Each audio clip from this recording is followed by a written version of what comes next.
Friends नमस्कार, good evening, welcome back to Exemplar C H. Friends, बड़ी दिनों के बाद आज प्रैक्टिस पेपर 24 आपके समक्ष वो लाइनर है। फटाफट इंपॉर्टेंट क्वेश्चंस का पुलिंदा है, जरूर देखिएगा अंत तक। मात्र 85 क्वेश्चंस हैं आज के वीडियो में। आइए शुरू करते हैं प्रैक्टिस पेपर 24। कह रहा है question number 1, to publish the first folio a group of 5 men was formed headed by Edward Blount and William Jaggard। कह रहा है फ्रेंड्स, फर्स्ट फोलियो की अगर बात करते हैं तो 1623 में आया था और कितने लोग थे इसमें? 5 लोग थे और इसके जो हेड थे वो एडवर्ड ब्लाउंट और विलियम जगार्ड थे। 1623 में आया था फर्स्ट फोलियो, 1632 में आया था सेकंड फोलियो, 63 में आया था थर्ड फोलियो और 85 में आया था फोर्थ फोलियो। ठीक है फ्रेंड, ध्यान रखिएगा। बढ़ते हैं नेक्स्ट क्वेश्चन की ओर। There is a soul of goodness in things evil. तो कह रहा है इसमें कि बुरे चीज़ों में भी, किसमें? बुरे चीज़ों में भी अच्छाई की आत्मा होती है। There is a soul of goodness यानी अच्छाई की आत्मा होती है। Would men observingly distill it out, अर्थात क्या लोग इसे देखकर बाहर निकालेंगे? यह लाइन हेनरी फिफ्थ से लिया गया है friend. Act 5 seen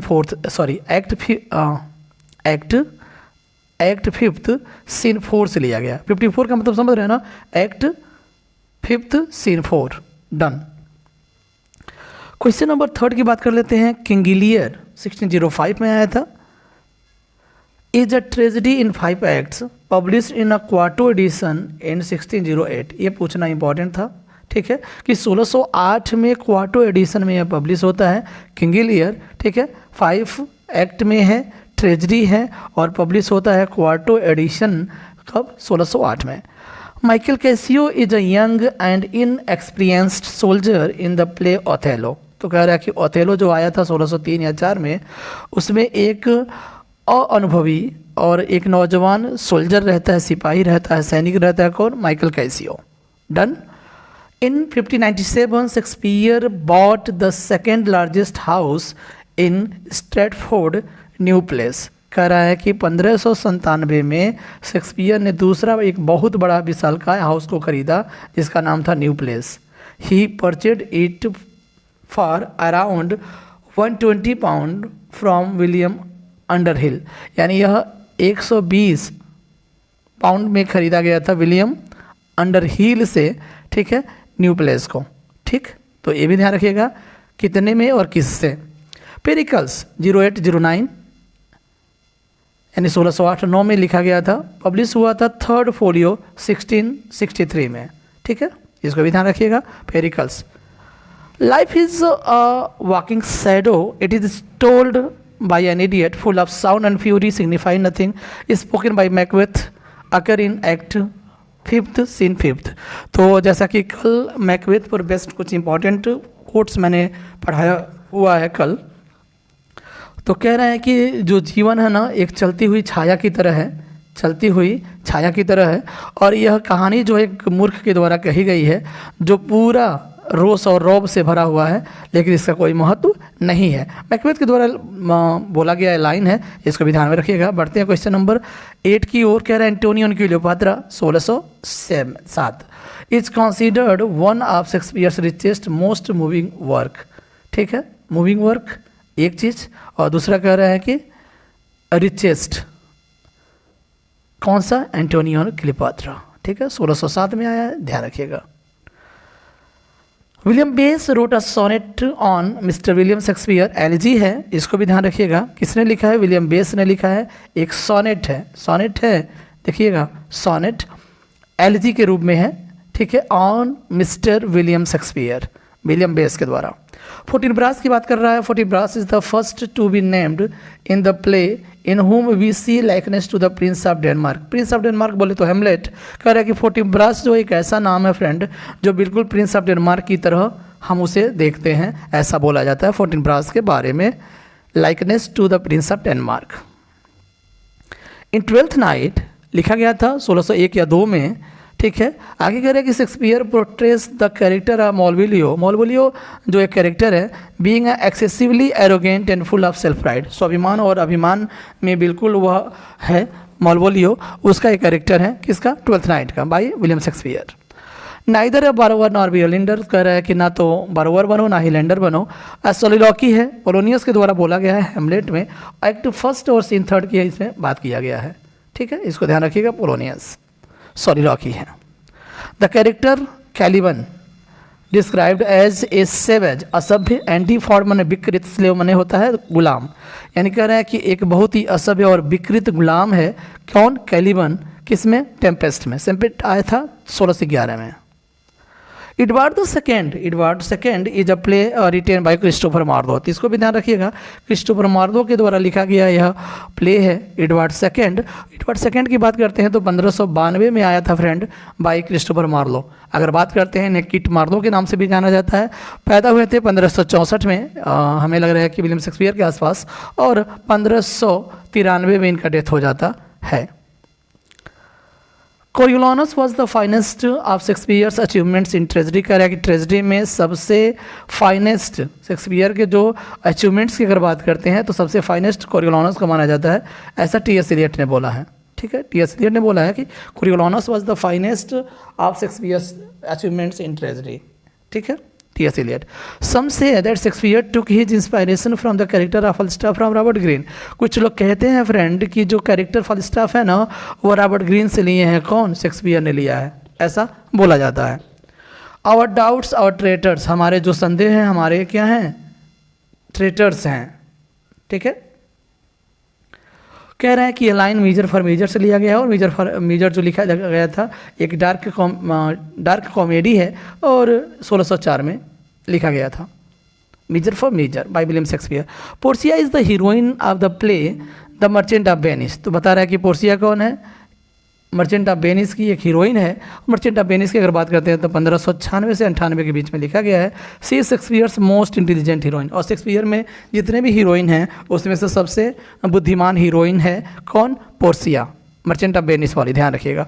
in which play Shakespeare has presented a royal criminal, तो आपको बता दें जो रिचर्ड थर्ड जो 1592 से लेकर के 94 के बीच में लिखा गया है, रिचर्ड थर्ड को ही हम एक रॉयल क्रिमिनल के रूप में देखते हैं। शेक्सपियर ने ऐसा प्रस्तुत किया है। क्यूरन किंग लियर का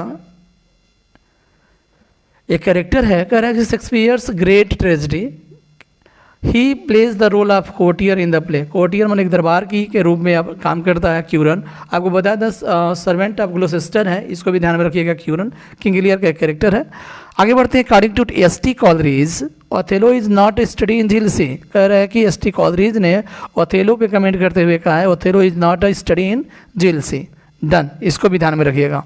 king Lear is the tragedy of pride and self will, ये भी ध्यान रखिएगा, प्राइड एंड सेल्फ विल पूछा जा सकता है कि प्राइड एंड सेल्फ विल जो है फ्रेंड वो कौन सी ऐसी ट्रेजेडी है, तो आपका जवाब होगा King Lear. The very first play which Shakespeare introduce chorus in Romeo and Juliet, तो कह रहा है कि एक ऐसा फर्स्ट प्ले है जो जिसमें विलियम शेक्सपियर ने क्या किया है, कोरस इंट्रोड्यूस किया है। फ्रेंड्स आपको बताया था वो रोमियो एंड जूलियट है, 1596 में लिखा गया था, जिसमें उन्होंने कोरस को इंट्रोड्यूस किया है। क्वेश्चन नंबर 24 की बात करते हैं। Who calls Shakespeare a drunken savage with some imagination, यह भी इंपॉर्टेंट कोट है, a drunken savage with some imagination Voltaire के द्वारा यह कमेंट किया गया है। असभ्य, पियक्कड़ बोला गया है इनको। Which character is the meddlesome old bore in Hamlet, तो पोलोनियस को बोला जाता है कि मेडलसम ओल्ड का मतलब होता है समझ रहे हैं, दखल अंदाजी करने वाला, बूढ़ा मूर्ख कह सकते हैं, ठीक है। And which character is the meddlesome old bore, यानी दखल अंदाजी करने वाला बूढ़ा मूर्ख हैमलेट में कौन है, वो पोलोनियस को बोला गया है। पोलोनियस जो कैरेक्टर वो हैमलेट का कैरेक्टर है। द पोएम म्यूटेबिलिटी, अब यहाँ तक 25 क्वेश्चन हमारा क्या था, विलियम शेक्सपियर से संबंधित था। अब हम चलते हैं 20 क्वेश्चन को लेकर के विलियम वर्ड्सवर्थ की ओर। The poem Mutability was published in, तो कह रहा है कि एक पोएम है विलियम वर्ड्सवर्थ के द्वारा म्यूटेबिलिटी, वो 1821 में पब्लिश होता है। रिजोल्यूशन एंड इंडिपेंडेंस जो 1802 में आया था, was originally called Leech Gatherer, यानी 1802 में आया था लीच गैदरर, जिसे हम रिजोल्यूशन एंड इंडिपेंडेंस के नाम से जानते हैं। Which poem was written after the death of Lord Nelson, तो आपको बता दें लॉर्ड नेल्सन के डेथ के बाद यह पोएम लिखा गया था। The character of the happy warrior, ठीक है, the character of happy warrior, publish होता है 1807 में। एक पोयम है, इसको भी ध्यान में रखिएगा। Not without hope we suffer and we मॉड, कह रहा है कि बिना उम्मीद बिना आशा के हम पीड़ित होते हैं और हम दुख मनाते हैं, अर्थात शोक मनाते हैं। एक्चुअली फ्रेंड्स ये लाइन जो है पील कैसल से लिया गया है, ठीक है, पील कैसल, और पील कैसल भी 1807 में पब्लिश होता है, ठीक है। चलिए नेक्स्ट क्वेश्चन है, the poem Elegiac Stanza was suggested by a picture of Peele Castle in stone painted by sir George Beaumont. कह रहे हैं कि सर जॉर्ज ब्यूमॉन्ट जो है फ्रेंड्स विलियम वर्ड्सवर्थ के अच्छे मित्र रहे हैं, ठीक है। उनके पेंटिंग से उन्होंने इस पील कैसल पोएम को लिखा है, ठीक है, इसको ध्यान रखिएगा। पील कैसल बाय वर्ड्सवर्थ, कहाँ से? तो जॉर्ज ब्यूमॉन्ट के पेंटिंग से।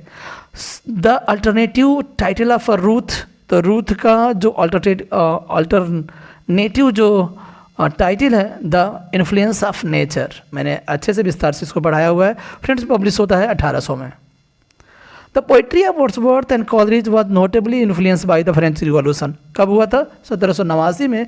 इसको ध्यान रखिएगा, फ्रेंच रिवॉल्यूशन। कह रहे हैं कि सबसे ज़्यादा प्रभावित हुआ है इनकी पोइट्री किससे? फ्रेंच रिवॉल्यूशन से। Which romantic poet coined the famous phrase spots of time, तो एक फ्रेज है जिसका नाम है spots of time, William Wordsworth के द्वारा इस फ्रेज को क्वाइन किया गया है, इसको भी ध्यान में रखना ही होगा।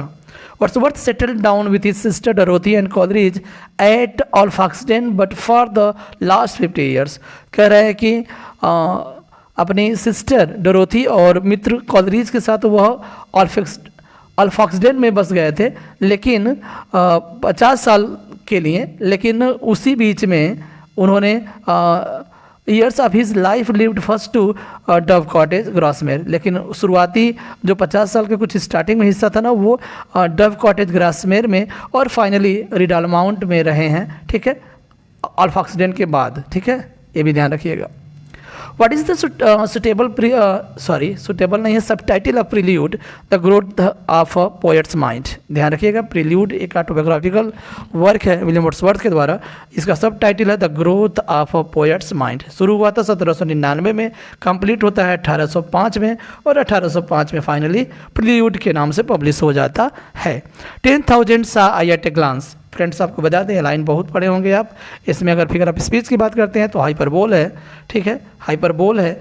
What did Wordsworth see at a glance, तो क्या देखते हैं? वो डैफोडिल्स के फूल देखते हैं, जिसमें यह लाइन बोला गया है। डैफोडिल्स की अगर बात करते हैं तो 1807 में पब्लिश होता है पोयम, इसको भी ध्यान में रखिएगा। The sea that bares her bosom to the moon, the line is in the world is too much with us. कह रहा है कि समुद्र जो है अपने चांद के सामने अपने समझ रहे हैं ना, अपने सीना को खोल देता है, कुछ इस तरह की लाइन है। लाइन लिया गया the world is too much with us. Publication date की बात करते हैं तो 1807 में अभी पब्लिश होता है। फिगर ऑफ स्पीच की बात करते हैं तो इसमें पर्सनिफिकेशन हो जाएगा, ठीक है, पर्सनिफिकेशन। यहाँ पर सी को बताया जा रहा है मानव के रूप में।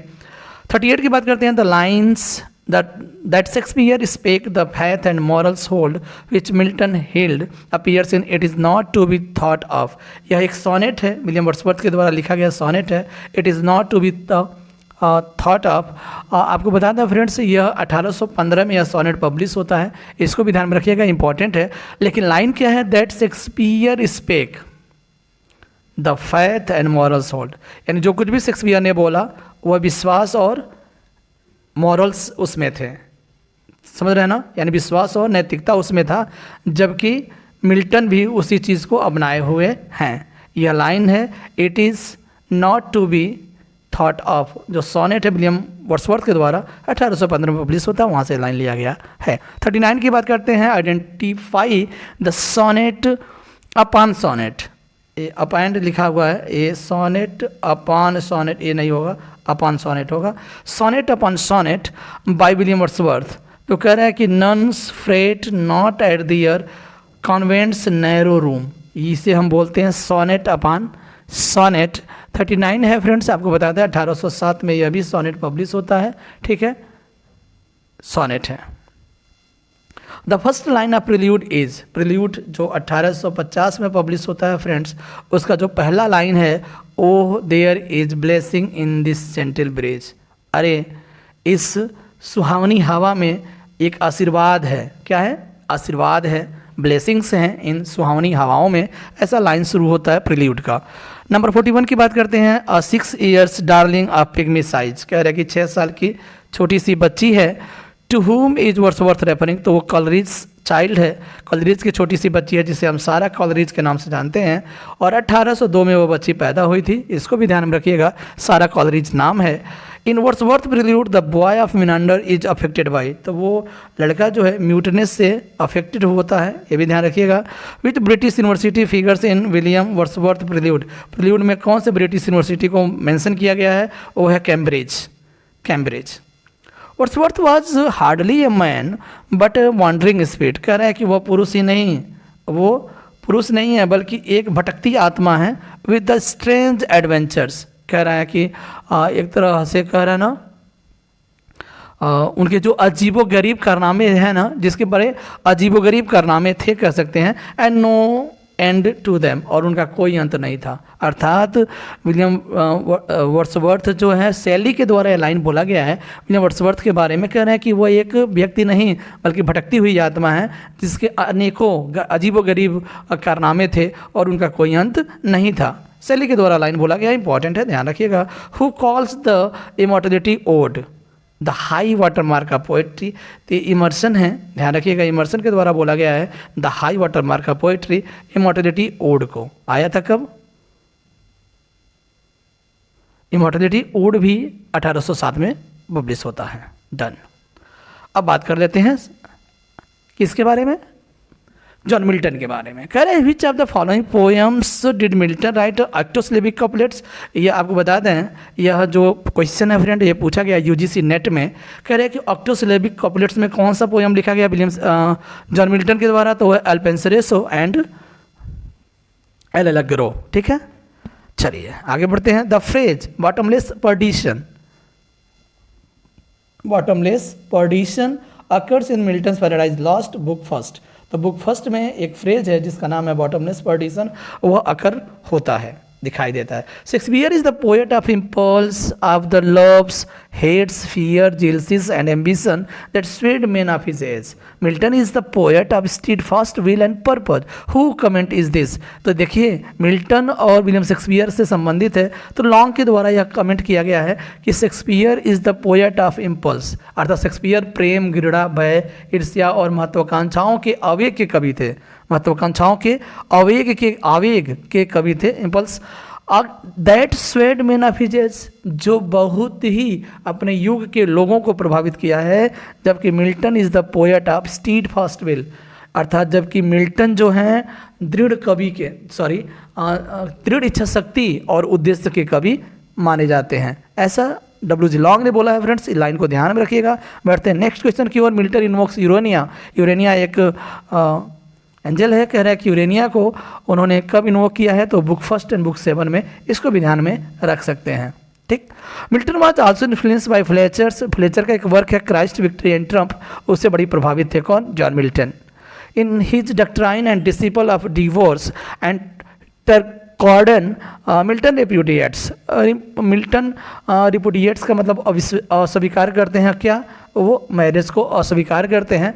और आपको बता दें doctrine and discipline of divorce जो है फ्रेंड्स 1643 में पब्लिश होता है, इसको ध्यान रखिएगा।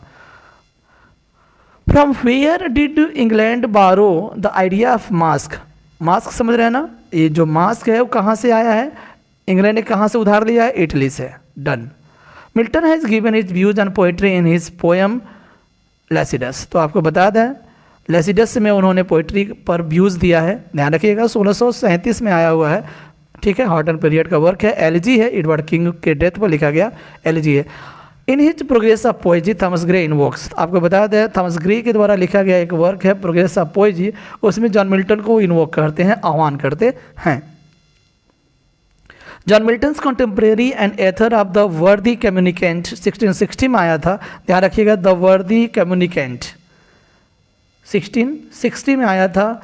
एक मिल्टन्स के कॉन्टेम्प्रेरी हैं, उनका नाम है जेरेमी टेलर, यानी जॉन मिल्टन के समकालीन रहे हैं जेरेमी टेलर। और राइटर किसके हैं? द वर्दी कम्युनिकेंट जो 1660 में आया था, इसको भी ध्यान में रखना ही होगा।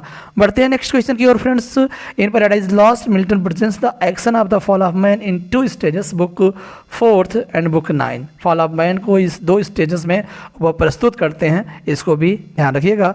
बढ़ते हैं नेक्स्ट क्वेश्चन की ओर। Milton's lament for his blindness occurs in the Nativity Ode है जो 1629 में देखने को मिलता है, 25 दिसंबर 1629 में। इसमें अपने ब्लाइंडनेस पर वह विलाप करते हैं।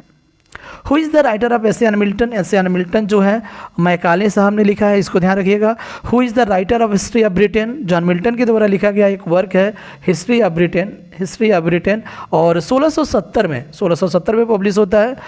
नेक्स्ट है who disapproved Milton's Lycidas for its inherent improbability. कह रहा है कि इनहेरेंट इम्प्रोबेबिलिटी के लिए लेसिडस को किसने डिसअप्रूव कर दिया? वो है सैमुअल जॉनसन, बोले तो doctor Johnson.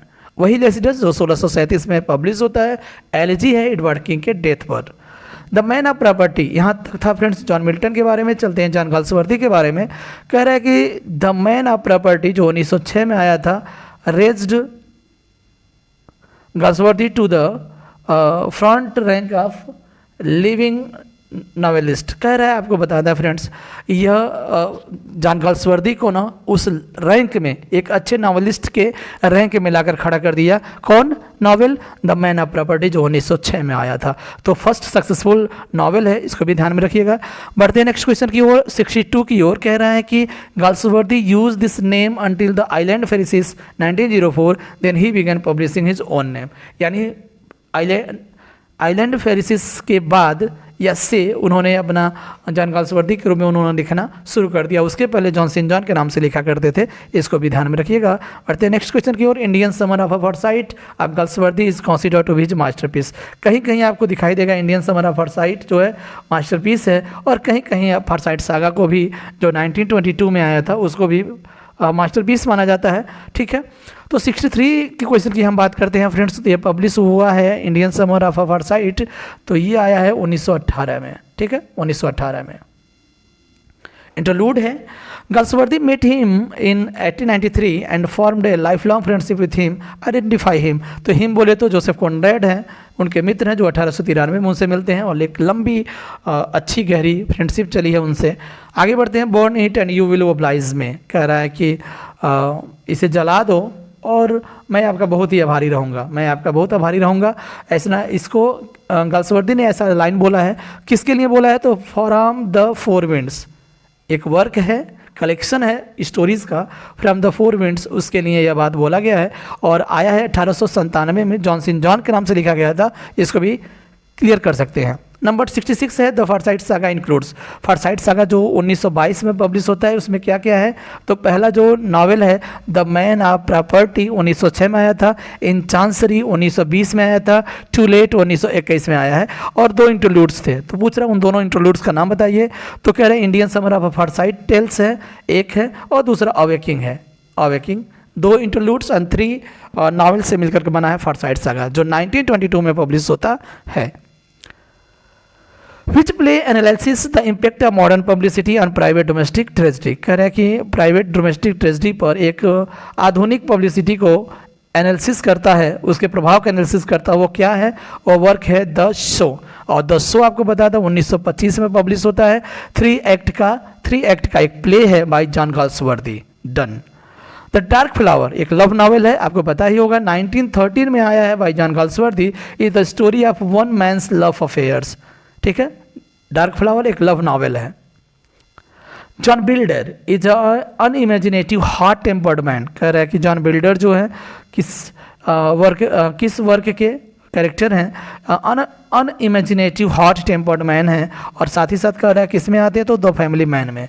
The family man की बात करते हैं तो 1922 में आता है।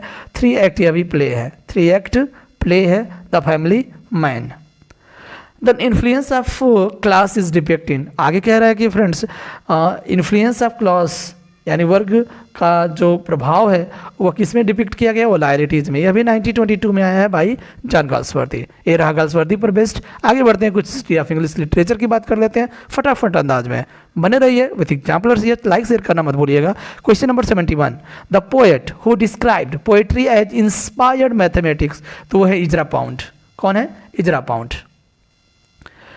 गिनोक्रिटिसिज्म या गैनोक्रिटिक्स जो है is the term coined by the 70s। In 70s में यह क्वाइन किया गया था। गाइनोक्रिटिक्स बोल सकते हैं या गाइनोक्रिटिसिज्म कह सकते हैं। एलन सॉल्टर के द्वारा फ्रेंड्स यह क्वाइन किया गया टर्म है गिनोक्रिटिसिज्म या गाइनोक्रिटिक्स। इसको भी ध्यान में रखिएगा। Mystery place also called miracle place. Mystery और मिराकल दोनों सेम होते हैं, लेकिन कह रहा है किस पर फोकस करता है? बाइबल स्टोरीज पर। Anagnorisis is a term use by Aristotle for describing, तो वर्णन करने के लिए एक टर्म यूज किया गया था अरिस्टोटल के द्वारा, उसे बोलते हैं एनाग्नोसिस। और क्या होता है? The moment of discovery by the protagonist, जो हीरो है किसी वर्ग का, उसमें जो खोज करता है ना, उस क्रिटिकल डिस्कवरी को, उस मोमेंट को क्या बोलते हैं? एनाग्नोसिस बोलते हैं। इसको ध्यान में रखिएगा। Who among the following writers belong to the American beat movement, तो अमेरिकन बीट मूवमेंट की बात करते हैं, बीट राइटर्स की बात बढ़ते हैं तो 1950 के आसपास में बोलते हैं बीट राइटर्स को। अमेरिकन बीट मूवमेंट में से कौन बिलोंग करता है? तो एलन जिन्सबर्ग हैं, एलन जिन्सबर्ग। आगे बढ़ते हैं, 76 की बात कर लेते हैं फ्रेंड्स, कुछ फिगर ऑफ स्पीच की बात कर लेते हैं।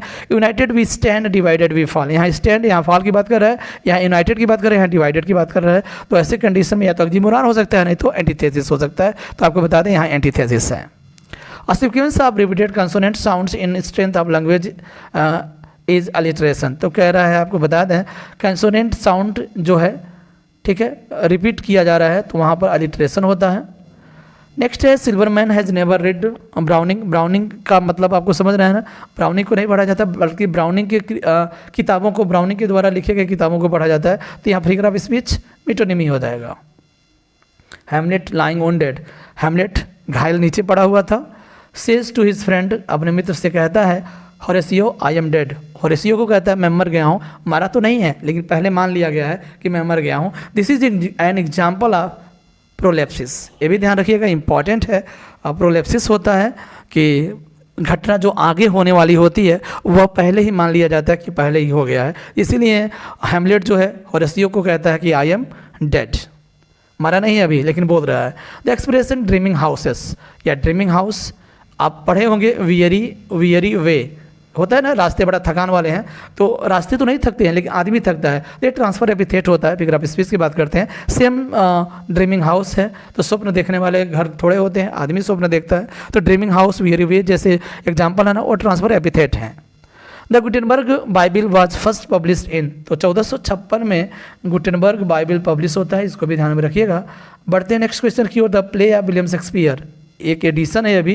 The plays of William Shakespeare was an 18th century edition of the dramatic works of Shakespeare.